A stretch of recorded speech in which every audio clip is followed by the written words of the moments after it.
The 27th of January, 2026, London. A week already saturated with royal headlines erupted further with a scandal of unprecedented proportions. Multiple high-level sources confirm that Meghan Markle allegedly attempted to coerce the British royal family. Her tactic, a premeditated media threat, targeted Lady Louise Windsor, 22, and her long-term boyfriend, Felix Clamp. The timing was no coincidence. The news broke just 48 hours after Netflix quietly suspended Meghan's documentary series, citing content integrity concerns. Simultaneously, at least 3 senior staffers resigned from the Archewell Foundation, including its chief strategy officer and head of legal affairs, fueling speculation of internal collapse. Palace insiders say the emotional toll on Lady Louise has been severe. Known for discretion and loyalty, she reportedly went into complete media blackout, suspended her social accounts, and canceled public appearances, including a joint engagement with Duchess Sophie. A private memo circulated from Sophie to Palace advisors warned that this was no longer a feud. This was a direct threat to the character of a young woman who had honored her family. Before we begin today's royal update, I want to take a quick moment. Many of you watch these videos but haven't subscribed yet, and you don't want to miss the latest developments and fascinating stories from the world of royalty. Subscribing is completely free and keeps you up to date as everything unfolds. And while you're here, let us know, where are you watching from? Share it in the comments. It's wonderful to see viewers joining us from around the world. Princess Anne, Louise's aunt and renowned for her steely discipline, convened a late-night meeting with the royal household's legal and intelligence teams. Meanwhile, Princess Catherine coordinated closely with Anne and Sophie, offering full support while preparing a strategic institutional response. Insiders describe the trio as a united front of protective maternal strength and operational precision. Meghan's demands were reportedly delivered via confidential email on January 23 to Princess Anne's security liaison. The email outlined a time-sensitive ultimatum: restore her VIP security access, reinstate patronage privileges, and publicly support narratives correcting perceived slander, or face her own public revelations. The email referenced a doctored video portraying Felix Clamp in a seemingly illicit rendezvous. The footage, though convincing, was later determined to be synthetically generated, with clear intent to mislead. Public attention intensified when excerpts of Meghan's pre-recorded January 25 interview with U.S. podcaster Talia Rowe leaked ahead of its March 1 debut. In the footage, Meghan smiled tightly, stating, "There are people in that institution, young women even, who have been protected for far too long, while others were sacrificed. Maybe it's time the world sees what happens when the mask slips." The chilling subtext sent royal commentators into overdrive. Hashtags like Protect Lady Louise and Royal Strikeback trended globally within hours, with over 130,000 tweets posted across multiple platforms. Former royal correspondent Georgia Clean wrote, "This is no longer about Meghan versus the firm. This is now a targeted smear campaign against Lady Louise. If this isn't blackmail, what is?" Archewell insiders say Meghan had become desperate for institutional relevance as brand deals faltered and public sentiment turned hostile. Recent coverage in The New Yorker alleged that her Spotify deal collapsed due to concerns over narrative control, while a children's book project with Penguin Random House was frozen indefinitely. Security costs reportedly exceeded $94 million annually, with multiple unpaid invoices flagged across California-based firms. Analysts suggest Meghan was leveraging her last remaining power: access to institutional secrets and potential reputational explosives. Princess Anne confirmed she was monitoring the situation closely, ordering a rapid forensic audit of the video materials. High court barristers were mobilized to act swiftly if the doctored footage surfaced publicly. Sophie instructed private investigators to trace the video's origin, while Catherine coordinated a reputational defense strategy to prevent false narratives from taking root. Louise, though shaken, remained resolute, receiving round-the-clock emotional support at Bagshot Park. Sophie canceled her own engagements to remain by her daughter's side, and Catherine and Anne prepared a joint public appearance to signal unity and protection. Meghan's planned interview, filmed at the Belvedere Hotel in Santa Monica, was originally positioned as a conversation on womanhood and resilience, but insiders say it became a trigger, a calculated media operation intended to assert leverage. The 28-minute pre-screened segment featured Meghan hinting at hidden truths and protected young women in the royal family. Analysts agreed the subtext targeted Lady Louise and her inner circle, despite no direct names being mentioned. Body language, tone, and context suggested a deliberate attempt to sow doubt. By morning, the palace's digital teams had begun tracking leaks, mapping media patterns, and preparing preemptive counter-narratives. Corporate sponsors paused funding and promotional activities tied to Meghan's projects, including Spotify trailers and merchandise campaigns. The palace's response was strategic, not reactive, but methodical. Operation Blackwing, a cross-platform media containment plan, was quietly initiated. Legal teams filed emergency injunctions to halt the distribution of manipulated content. Social media influencers aligned with Catherine's communications director began shaping the online conversation, emphasizing protection, dignity, and lawful response. By evening, King Charles had reviewed a detailed emergency briefing, authorizing immediate protective measures. "This is institutional sabotage," he reportedly told senior advisors. Coordinated calls were placed to Netflix Legal Affairs, Spotify, and Archwell's U.S. agents. Meghan's team was isolated, under immense legal, financial, and reputational pressure. In the palace, Princess Anne, Catherine, Sophie, and Prince William convened in Windsor Castle's Crimson Room. Sophie, advocating for Louise, commanded full operational latitude. Catherine reassured her, "She won't be alone in this. We fight as one." The atmosphere was emotionally charged, yet strategically calculated. As the 28th of January dawned over London, Buckingham Palace moved from defensive monitoring to proactive orchestration. Princess Catherine assumed a central role in the palace's operational response, coordinating closely with Princess Anne and Duchess Sophie to protect Lady Louise Windsor. Sources inside the palace described Catherine's approach as meticulous and multi-layered, a blend of maternal advocacy, institutional strategy, and digital warfare aimed at neutralizing any threat before it could gain traction. Within hours of Meghan Markle's leaked interview and the emergence of falsified footage, Catherine convened a series of emergency video conferences with her communications, legal, and cybersecurity teams. Every digital channel, from mainstream media outlets to niche social media platforms, was mapped for potential leaks. Hashtags such as Protect Louise and Royal Integrity were preemptively seeded, while verified influencers and royal allies were briefed to amplify narratives of dignity, unity, and lawful defense. Catherine's intervention was not merely symbolic. Her team developed a triage system to classify potential threats, immediate viral content requiring takedown, intermediary media coverage needing correction, and long-term reputational risks demanding counter-narratives. Every decision was backed by forensic evidence. Metadata from the doctored video allegedly showing Felix Clamp had been forwarded to Catherine's digital task force, with side-by-side comparisons and technical breakdowns highlighting its deepfake origins. This intelligence allowed legal teams to draft emergency injunctions within hours, instructing Spotify, Apple Podcasts, and YouTube to halt distribution of any content containing falsified material. Catherine personally oversaw messaging to corporate partners and sponsors associated with Meghan's podcast and merchandise campaigns, emphasizing the risk of reputational liability if manipulated content went public. Meanwhile, Anne coordinated with cybersecurity experts to trace the source of the synthetic video. Working with Dr. Irene Kandel, a leading digital forensics consultant, Anne's team identified the contractor responsible for the deepfake as a former Archwell Studios subcontractor, now dissolved. Catherine's communications director, Thomas Everhart, used this intelligence to craft preemptive press advisories, alerting outlets to the manipulation while framing the narrative around institutional protection rather than public spectacle. Internally, Catherine emphasized maintaining balance, visible solidarity with Sophie and Louise while projecting strategic calm to prevent panic among junior palace staff and royal aides. Sophie, as the mother of the target, led immediate emotional stabilization efforts for Louise.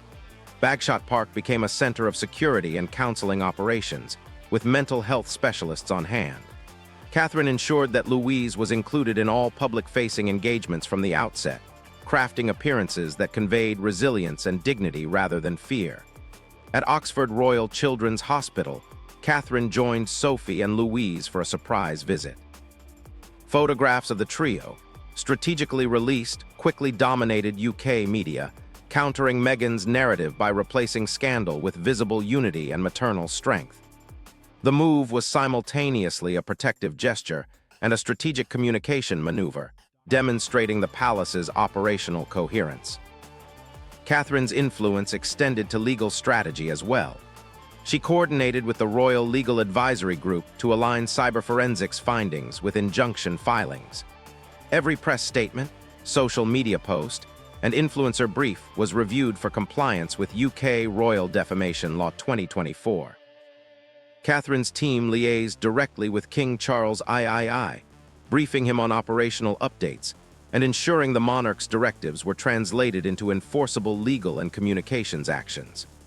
Meanwhile, Anne oversaw the initiation of Operation Blackwing, a cross-platform containment campaign designed to undercut Meghan's narrative before her podcast episode could reach wider audiences. This included preemptive distribution of factual evidence, coordinated media corrections, and digital monitoring of leaks in real time. By late morning, the palace's multi-layered strategy began yielding results. Hashtags seeded by Catherine's team began trending alongside protective messaging, diluting Meghan's attempts to dominate the digital conversation. Major sponsors, previously hesitant, paused promotional activity for Meghan's podcast and merchandise, citing legal and reputational concerns. Internal communications within Spotify and Netflix revealed that executives had been briefed on deepfake analysis and potential legal consequences, effectively freezing the episode's promotion. Catherine personally oversaw messaging to these corporate partners, ensuring consistency and strategic framing. The afternoon brought further consolidation. Catherine and Anne held a closed-door summit with Sophie and Louise, reviewing digital intelligence, legal filings, and media positioning. Catherine stressed a threefold plan: protect Louise, neutralize falsified content, and demonstrate institutional unity. Each element of the strategy emphasized precision and restraint. No reactive statements were issued to provoke Meghan, no social media posts exaggerated events, and all communication aligned with a single narrative. Lady Louise Windsor is protected, supported, and untouchable by defamatory schemes. In parallel, Catherine initiated cultural countermeasures, arranging controlled public appearances for Louise that reinforced her credibility and visibility as a young royal. Press releases highlighted philanthropic work, youth mentorship, and digital literacy projects, creating a long-term narrative shield that would persist beyond the immediate crisis. Catherine's orchestration ensured that Louise's public image shifted from potential victim to emblem of modern royal resilience. Meanwhile, Anne pursued aggressive legal containment. Injunctions were filed across multiple jurisdictions, forensic evidence of deepfake manipulation documented, and the responsible third party traced. By evening, the palace's combined legal, media, and familial apparatus had effectively contained the initial threat. Catherine's intervention, in particular, was widely described by insiders as decisive. She had merged maternal advocacy with institutional strategy, transforming a potential scandal into a demonstration of coordinated royal power. Meghan's attempted leverage through media, contracts, and manipulated content had been neutralized by a combination of rapid legal action, preemptive messaging, and carefully orchestrated public appearances. Louise, surrounded by Sophie, Anne, and Catherine, remained at the center of a defensive web that simultaneously protected her mental health and preserved the royal institution's credibility. The day ended with a quiet strategic briefing. Catherine, Anne, and Sophie reviewed emerging media coverage, adjusted digital countermeasures, and prepared contingencies for any further attempts by Meghan to exploit her collapsing brand. The palace's approach, carefully crafted and ruthlessly precise, had transformed what could have become a global scandal into a controlled narrative of protection, resilience, and unity. The groundwork was laid for the next phase, in which Meghan's persistence, public scrutiny, and the palace's counter-narratives would collide, setting the stage for escalation and isolation. By the morning of January 29th, global media outlets were ablaze with coverage of Meghan Markle's podcast episode and the leaked deepfake allegations. Headlines across the UK, US, and Canada framed the narrative as a high-stakes clash between individual ambition and institutional authority. Social media, once the domain of organic fan speculation, had become a battleground. Hashtags such as Protect Louise, Royal Integrity, and Digital Defamation dominated trending lists, overshadowing Meghan's initial messaging. Analysts noted a sharp shift in public sentiment. Support for Meghan was collapsing while sympathy for Lady Louise Windsor surged. Influencers and verified accounts were circulating forensic evidence highlighting video manipulation, casting doubt on Meghan's claims and amplifying the palace's counter-narrative. Within this maelstrom, Prince Harry found himself increasingly marginalized. Unlike Meghan, he had limited control over public communications and was reliant on the palace's fragmented responses. Royal aides noted that Harry attempted to coordinate with Meghan's media team, but their efforts were consistently undermined by Catherine and Anne's preemptive interventions. Legal injunctions and rapid digital containment left Harry's team with little room to maneuver. Former associates described his growing frustration. Isolated from operational decisions, unable to publicly defend Meghan without further damaging Louise's reputation, and confronted with the reality that the palace had anticipated and neutralized their every move. The media escalation was relentless. Major newspapers and online platforms dissected every frame of the doctored video, publishing side-by-side comparisons and technical analyses confirming metadata tampering. Broadcast segments on the BBC and ITV highlighted palace statements, framing Anne, Sophie, and Catherine as a unified front defending institutional integrity. Commentary pieces criticized Meghan's veiled attacks, noting the ethical implications of targeting a minor and the potential legal consequences. Public reaction mirrored this framing. Social sentiment analysis showed that trust in Meghan's brand had fallen sharply, while Louise's visibility and credibility increased. Harry's isolation deepened further when corporate sponsors began reevaluating partnerships. Companies previously aligned with Archewell paused campaigns, citing legal and reputational risk. Streaming services like Spotify and Netflix froze promotional activity pending further review. Archewell's US-based media agents attempted to reassure investors, but the pervasive narrative of attempted reputational sabotage and legal containment overshadowed these efforts. Harry, increasingly aware of the shrinking space for maneuver, expressed concern privately to his advisors, reportedly feeling torn between loyalty to Meghan and recognition of the palace's dominance in controlling the story. Within the palace, operational command remained tightly coordinated. Catherine and Anne maintained constant communication with legal, media, and cybersecurity teams, tracking emerging social media trends and adjusting narratives in real time. Sophie focused on Louise's well-being, shielding her from direct exposure to digital attacks. Each public engagement was carefully choreographed to project dignity, resilience, and unity. The Oxford Royal Children's Hospital visit remained a key turning point, with images of Louise alongside Sophie and Catherine circulating widely, effectively reframing the story from potential scandal to protective solidarity. By late evening, the impact on Harry was pronounced. Insiders reported that he was physically present in Los Angeles, but increasingly disconnected from Meghan's operational decisions. Strategic misalignments, blocked media initiatives, and the overwhelming presence of palace-led counter-narratives created an environment of isolation. Harry's attempts at private advocacy were noted but ultimately rendered ineffective by the precision of the palace's multi-layered response. Analysts described his position as precarious, loyal to Meghan yet constrained by institutional dominance, public scrutiny, and collapsing corporate support. The day closed with global media emphasizing the contrast. Meghan's aggressive media tactics versus the palace's measured, legally fortified response. Public discourse highlighted the ethical dimensions of targeting a minor, questioning the legitimacy of Meghan's approach while celebrating Louise's calm resilience. Harry's isolation remained a central subplot, underscoring the widening gap between individual ambition and institutional authority. In this phase, the palace's strategy had not only contained immediate threats, but also solidified its narrative dominance, setting the stage for the final resolution and ongoing influence of Catherine, Anne, and Sophie in safeguarding the royal family's integrity. By February 1st, the palace's coordinated strategy had reached a critical point of resolution.